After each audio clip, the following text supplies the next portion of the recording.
Hi, I'm Paul Bowman, CEO at Wexer, the digital fitness specialist who deliver over 25 million fitness experiences for our partners worldwide. Welcome to the Wexer podcast, where I'll be speaking to industry experts to bring you insights and advice to support your business journeys.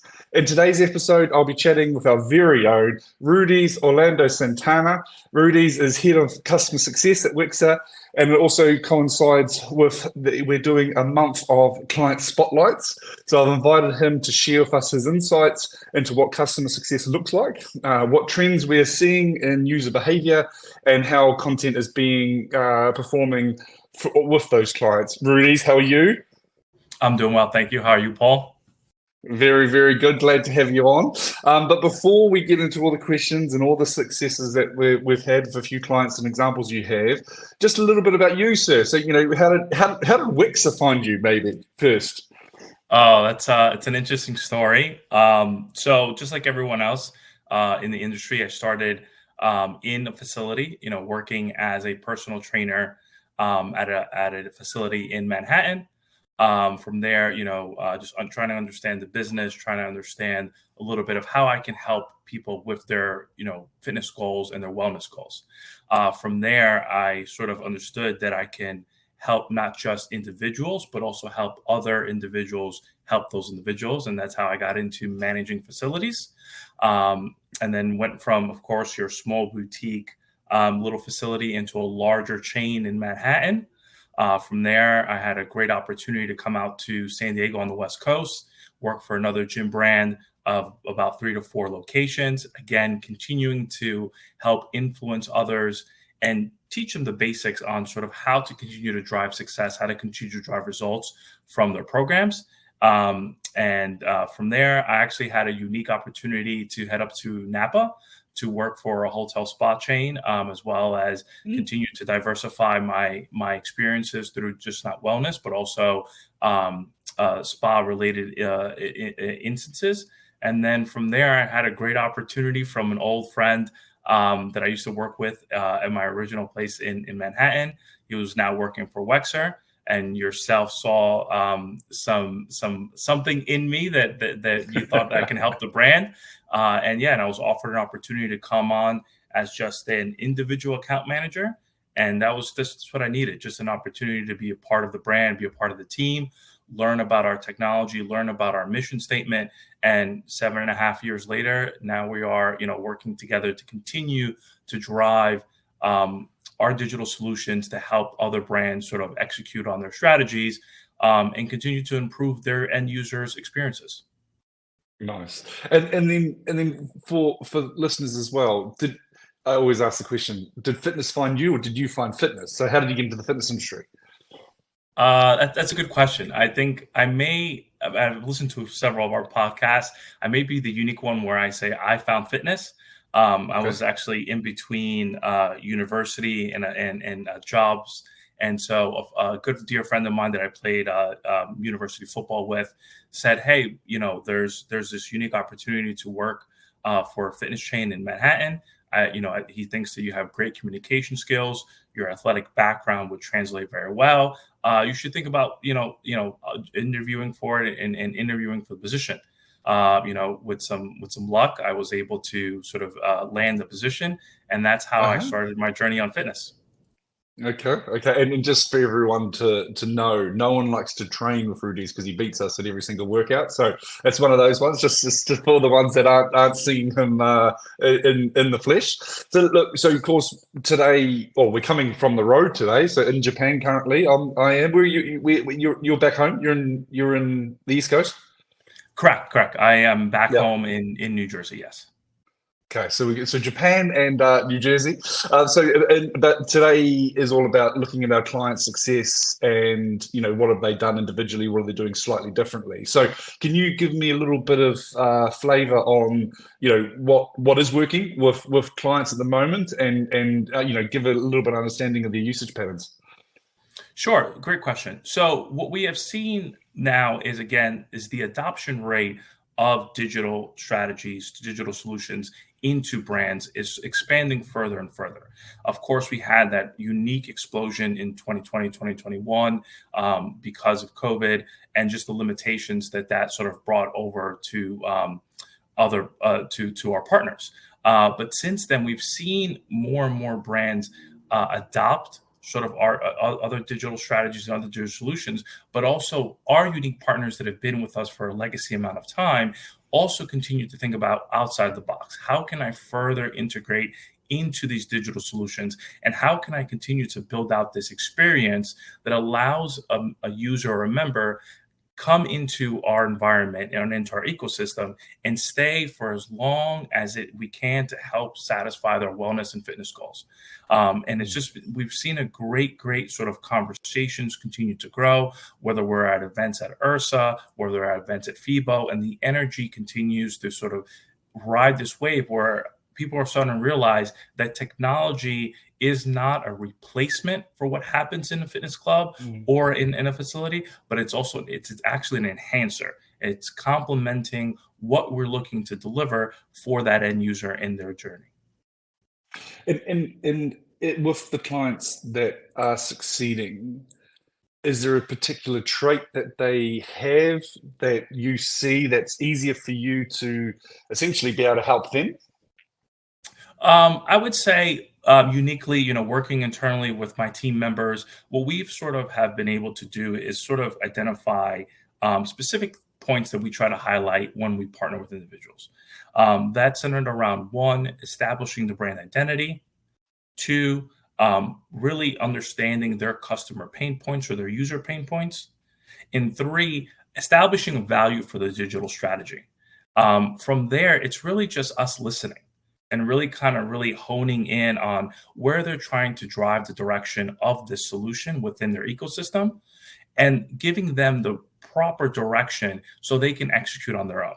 Again, too many times we find ourselves in positions where we try to stick a square peg in a circle hole, when in actuality, what we should be doing is listening to our partners, because they are the ones on the ground getting that feedback from the end users, and then us delivering through our solutions, which is one of the most robust solutions that we have to offer in the globe today. Nicely said. And let's look at some examples. So ETF, so Eat the Frog, I think would be good one to cover. So they offer a tiered membership because they're a 24-hour site. So how does this model impact engagement and retention in terms of how they're using digital with our solution? Yeah, ETF's a great example of sort of how they have integrated technology into their experience. So one of our legacy partnerships, and what they do is they deliver their own content directly into the facilities and through a unique multi-station workout. And what they've done is, again, a proposition to a member, the ability to be able to have high quality guided workouts at any point during the day. So now you as a user have this flexibility where, again, if I'm trying to fit in workouts because of a certain schedule that I'm experiencing right now, or if something happens where I'm sort of off kilter or derailed, I can still jump into it. And that sort of uniqueness that they offer in comparison to their competitors is what has allowed us to marry our two sort of ecosystems together.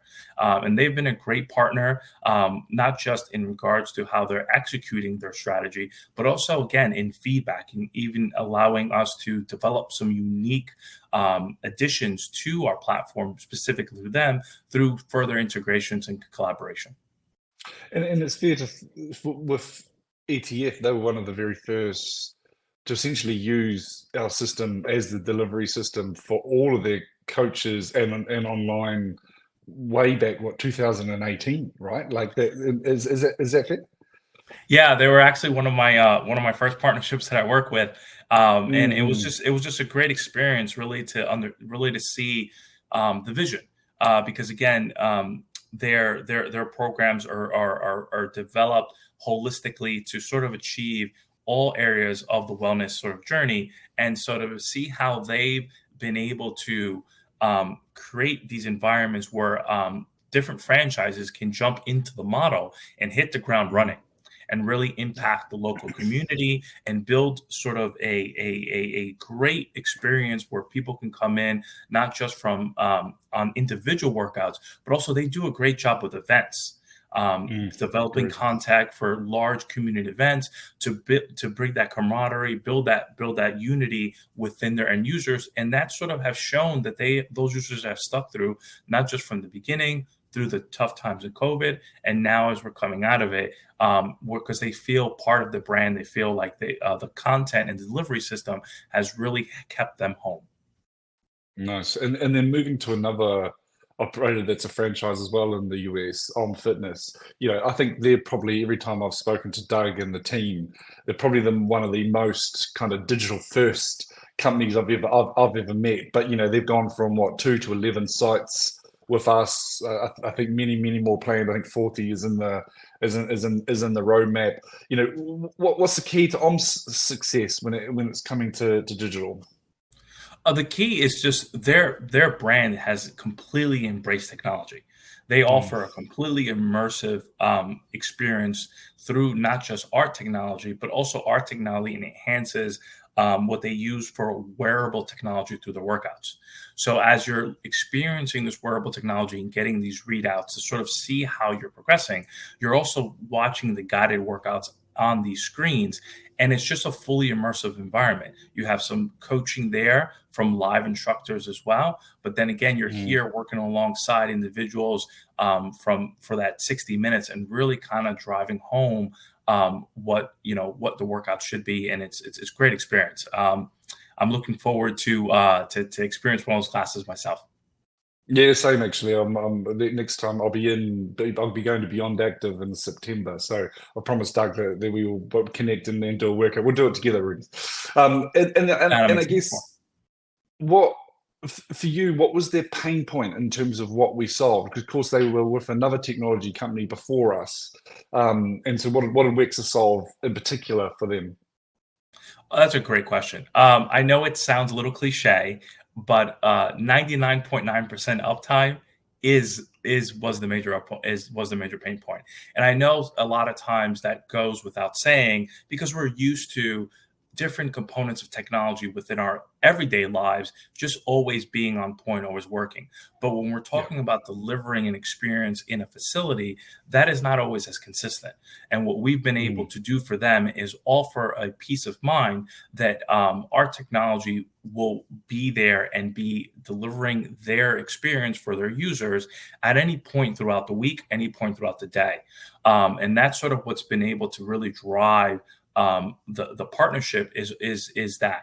Of course, too, there's other components in regards to the operating system. It just makes uploading their content onto the platform very simple, scheduling the content when they need it very simple. So that's also supplemental components that have it, and that's again what we've been able to sort of provide and check off that major pain point.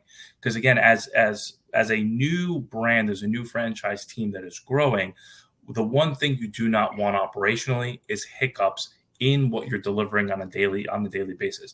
That's how you lose members. That's how you gain negative feedback. And so what we have done is sort of, again, provided that security because our platform is so robust and so able to deliver everything on a scheduled and tiered system all the time. Yeah, and I would like to add in the fact that again, I'm taking Doug's feedback here, but when they call us, we pick up the phone and make sure that we a problem shared is a problem halved, and we'll help them solve the problem as well, which is kudos to you and your team, Rudy. So just a little throw that out there. Yeah, but that comes directly from you, Paul, because that's something from the beginning that you have implemented as the culture here, that we are a people first organization, and relationships and partnerships matter, and our relationships and partnerships help drive success. And so my team and myself take great pride on being available, but not just being available, but being able to, in a timely fashion, be able to resolve and execute the demands and the expectations of our partnership. And that has to come from the culture from the top. So that comes directly from you.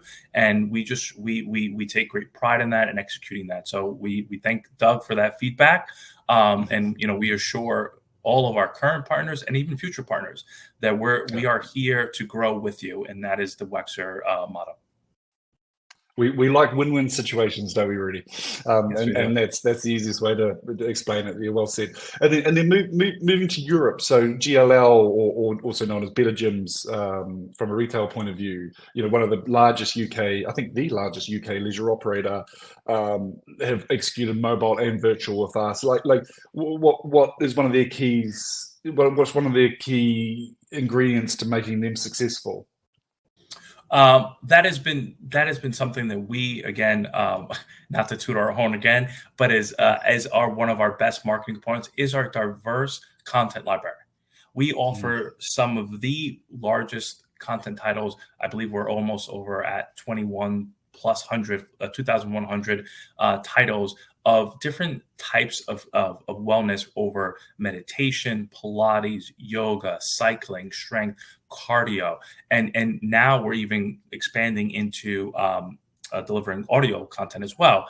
And what that has allowed them to do is sort of, again, expand their offering to be able to reach different unique demographics within the facilities. Again, because they're a leisure center, they offer their community is a lot more diverse than you will find in sort of unique fitness brands. And so because of that, they have to be able to accommodate all these different types, all these different sort of restrictions or injuries. And our content library does that.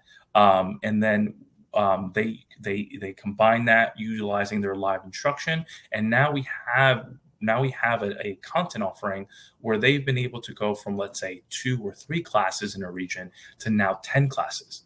Not to mention that also too, from a operational cost perspective, you also, again, you can offer more and more classes and still, be able to not to accrue those costs that may be that from trainers you may not be able to bring into the facility, or instructors that are just not available due to skill set.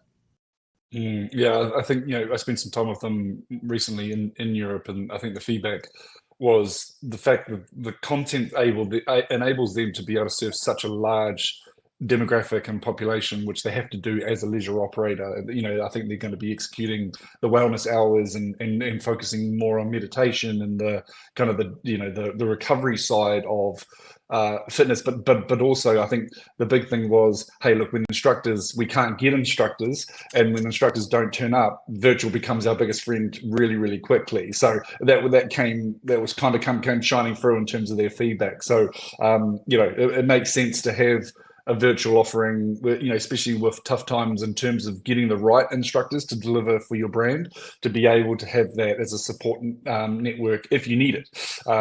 Is that fair to say? Yeah, it's completely fair to say. And we have, again, taken feedback from our partnerships over these years that we've been in the industries, and curated a very unique content library that helps sort of reach out these different demographics. We've been able to add senior low impact content. We've been able to offer kids content, different variations of cycling content, from scenic routes to instructor-led, to now what's kind of become sort of this really unique way to do cycling is these immersive 3D worlds. And then again, just at the fingertips, when again an end user can walk into the facility with a simple couple touches of a search filter, they're up and running. And that ease is really what helps keep individuals coming back. And really kind of engage in the content over. It's just, it's a really, really wholesome and great experience. And what was GLL's pain point? When you originally started working with them, again, that's been a relationship well before COVID. What was the original pain point? Originally, when they sort of partnered with us, when they started, again, they were just looking to have diversification of the group schedule offering. Since then, what they've looked to sort of expand with is, again, offering a more diverse combination of classes. So, for example, what they're offering is more group schedule programming. So now we have a live instructor who teaches a cycle class. Right after that, we combo it with a core or stretching class. And then right after that, maybe into another strength component. So now you, as the user, can sort of flow through a daily program, and they, as the operators, from each individual location, not just from the chain location, but each individual location can sort of customize the offering for what they feel. And that really helps empower each sort of operator at their locations to really help reach their demographic in the proper way. Nice, yeah, well said. And then moving to our Nordic friends, Nordic Wellness. One of the most successful club groups, I think, in the world, and also definitely one of the most successful in terms of digital. Like they've I think with over 300 players in the field right now. What's making them so successful, really? I would say one is simplicity of the offering. Each location that is opened has our virtual offering, and then has a preset schedule that is made weeks or even months in advance before that grand opening. So again, it's the simplicity of having the same offering across locations. So you as a user, no matter where you go in the Nordic Wellness portfolio, you are seeing virtual classes there. So it's part of sort of the brand, the identity of what it is. The second part is their onboarding.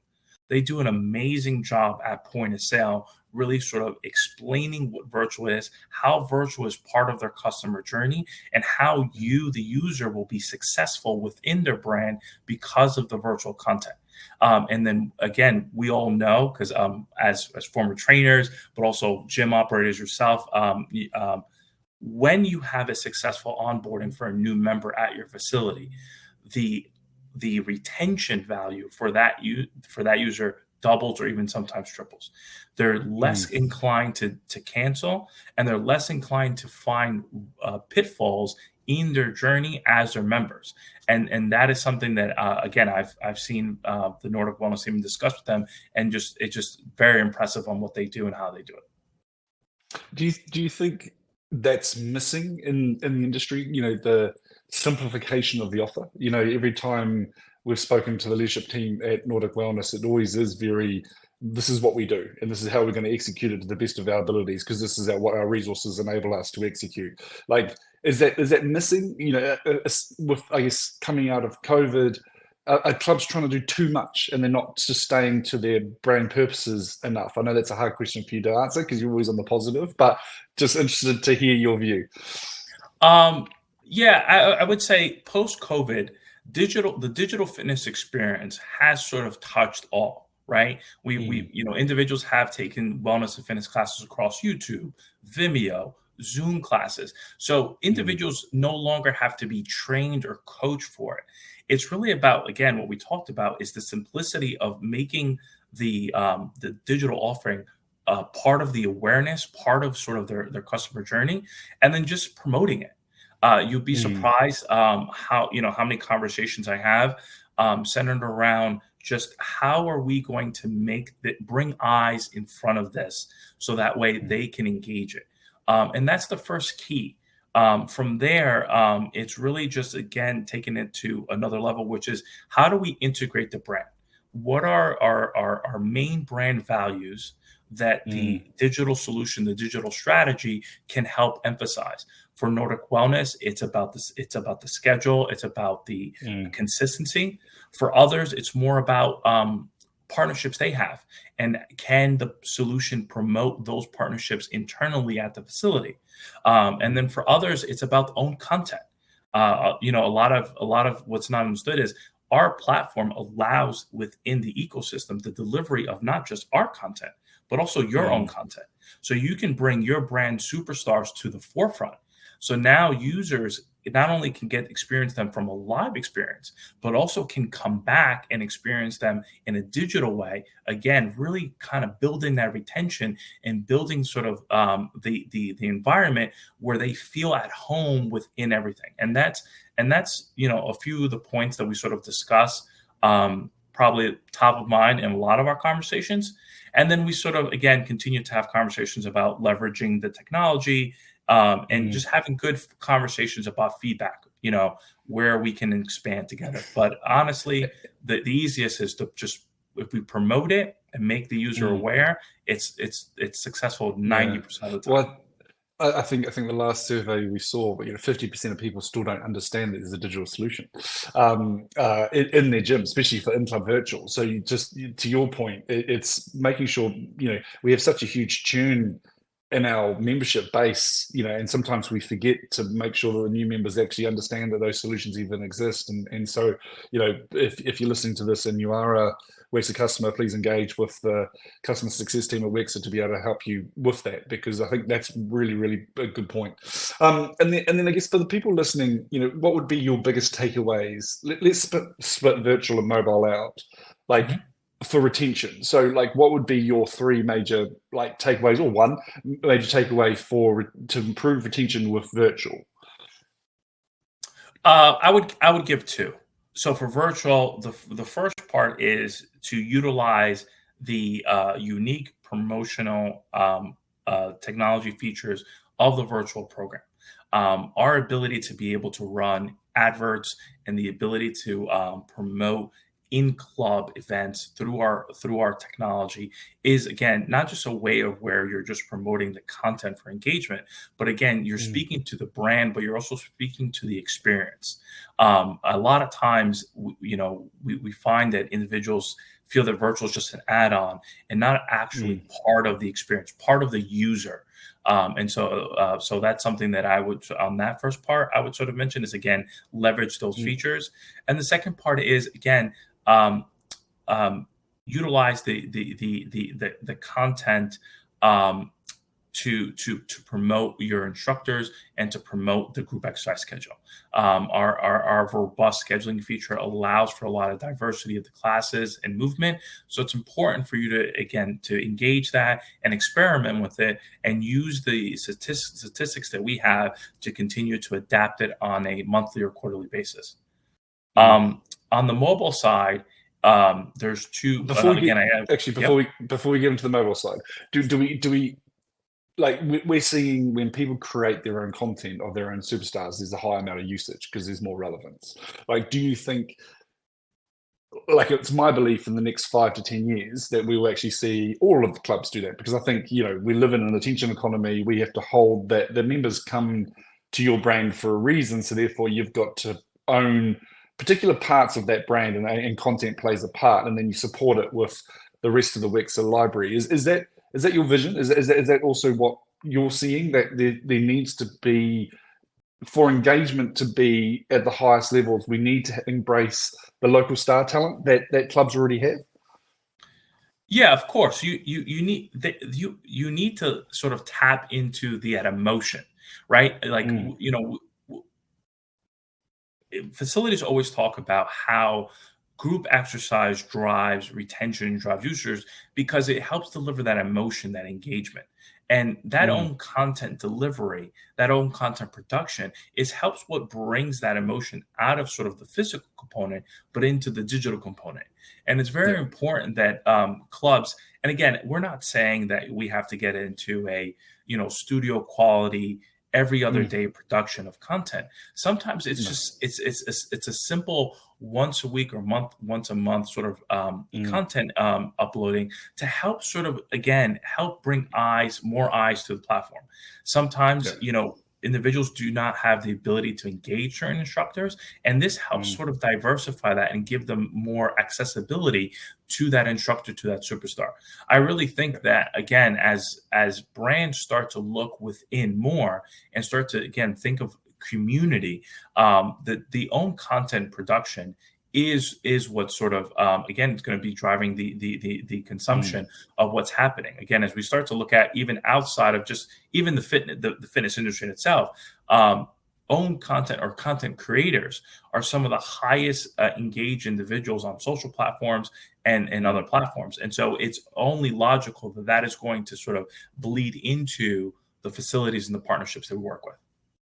Yeah, no, nicely said. And then moving to mobile, like what for retention strategies in particular, what would be your advice to listeners? First is simplify the onboarding process. Again, we all sign up for different various apps, and streaming platforms. And we know that if it is difficult to get to the source content, my opportunity to come back continues to diminish. And so I always speak to partnerships about not overcomplicating the process and really kind of allowing the content to get to the fingertips of the individuals. The second part is developing an effective feedback loop. You need to be able to understand how this particular user's initial journey was. You need to be able to understand how this particular user's content consumption has changed over time. And also, you need to understand why users churned away within that first 90-day period, or churned halfway or within that first initial year. And the only way you can successfully do that is creating an effective feedback loop where you're getting that information. And then working with us on our end, we were able to bring sort of our regional usage data from our entire library, but also uniquely using our statistical portals to bring data where we can analyze it together and then continue to adapt our outreach program. And then the other component, again, is going to mirror a little bit of the in-club, but we have such a robust live streaming and simulated live streaming feature set for our mobile. I can't speak enough to it, and our CTO Jamie has done a great job of building it out to not just from a simplicity standpoint and setup, but also a reliability standpoint. And again, we have seen over the years that when a user can engage with content that they feel that can drive that initial emotion, that sort of experience where they're immersed in it, it continues to bring them back to the platform. So I always recommend to build out a simulated or a simulated live or live streaming library to be able to, again, to continue to drive retention and engagement. Nicely said. And then I guess, well, how do people get in contact with you, sir? So when's the next event? You'll be at Beyond Active with myself. Yes, I will be at Beyond Active with yourself. So I'm very excited for that. Always very excited to meet our partners in person and also to listen to some of the great panels that are available. But I'm usually very easily reachable. Email is one of is simple, and that's just my first name, RUDYS.Santana, SANTANA @Wexer.com. And of course, I am also directly reachable by Sal. 484-714-6095. I know that, Paul, you sometimes tell me to just close the laptop sometimes, but I do extend to my partners that I am actually reachable at all times and days of the week. So too much sometimes. Yes, if it is just about bouncing an idea that you have, or if it is about something that's happening on the execution side, let's reach out. Let's get a meeting on the books, and let's have the conversation.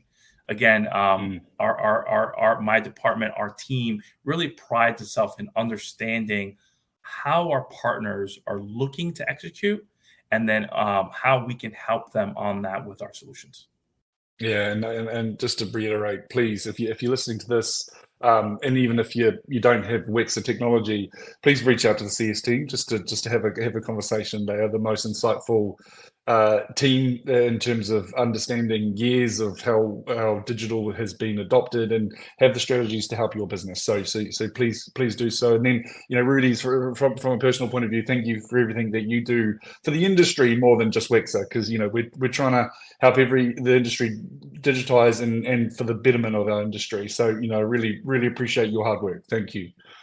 No, thank you. There are some great individuals, not just in our organization, but globally with a lot of the organizations, and it's very motivating, and it's very inspiring to see all the different brands, all the different individuals really trying to help the world, and it helps me wake up every morning and continue to drive our mission here at Wexer, and I always thank you, Paul, for the opportunity that I was given here to be part of the team.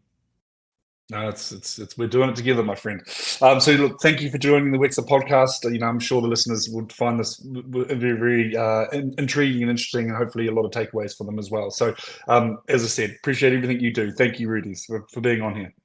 No, thank you for having me. Looking forward to come back again. Let's do it. Bye.